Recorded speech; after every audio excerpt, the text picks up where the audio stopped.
Hey, great day, inspirers.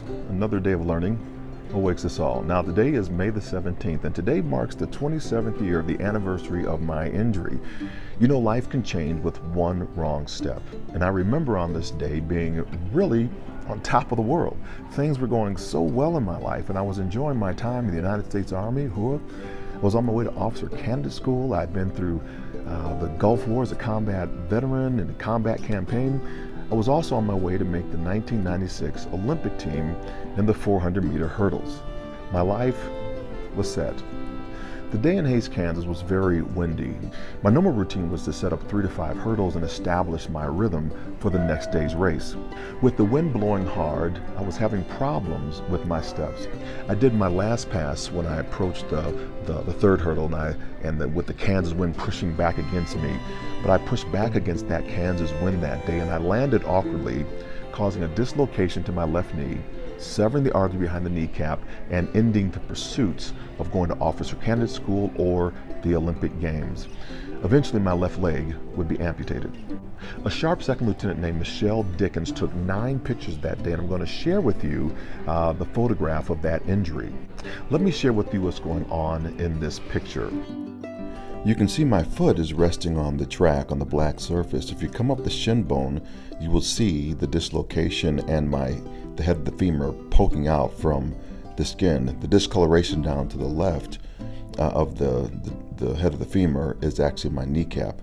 My head is on the lower left-hand corner with Dino's head on my head.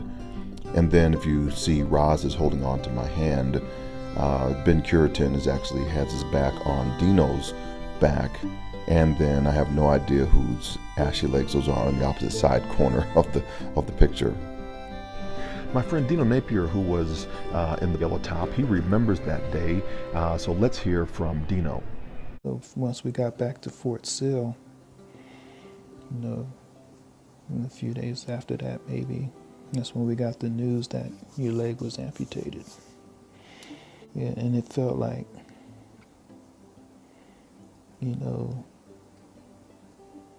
it felt as if you had died or something. That's how in shock we was. Everybody in that room wept.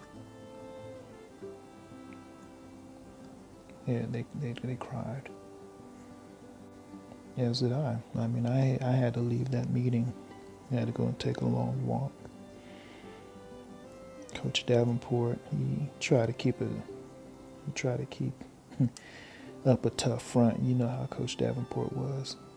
May he rest in peace. But I knew deep down inside he was just devastated. But again, I went for a walk just to basically reassure myself and to think about, hey, this is John Register. And again, remembered, how strong your faith in God was and still is. And I said, well, with that faith, I know He will get through this. And with that strong support system that you had with Alice, I knew you was going to be all right.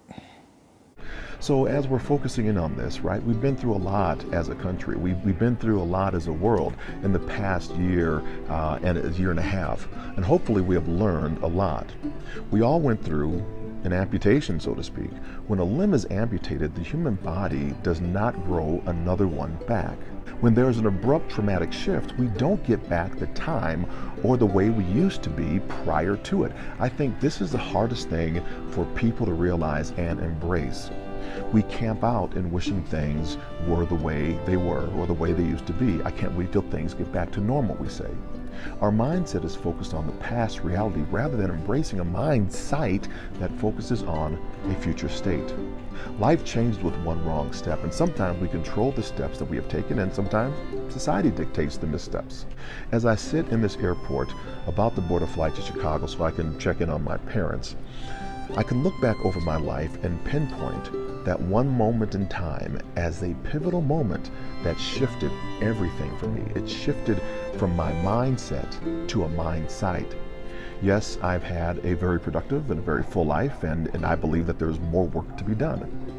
However, on this day, I reflect back on those individuals that were closest to me that would not allow me to fail. As you embark on this week, think about the pivotal moments that changed your life. Think about when a wrong step was really the first step in a right direction, a new direction.